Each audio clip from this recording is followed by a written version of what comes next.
Kamusta ka? Mahirap, pero hindi ko maintindihan yung sarili ko kung okay pa ba ako o hindi. Pero sa tingin ko, kaya lang. Nagkaroon ka na ba ng suicidal thoughts?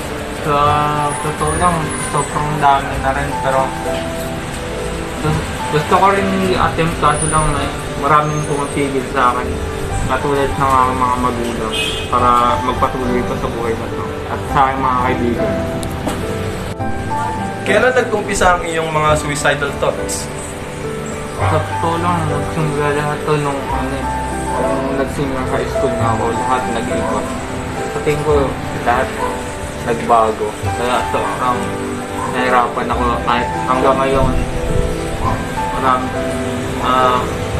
Sobrang hanggang ngayon hindi ko pa rin siya mawala o maayos.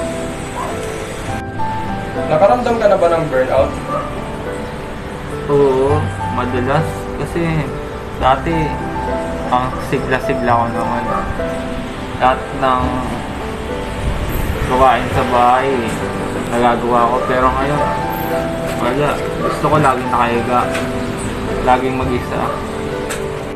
In terms of academical, paano ka naapektuhan ng problema mo?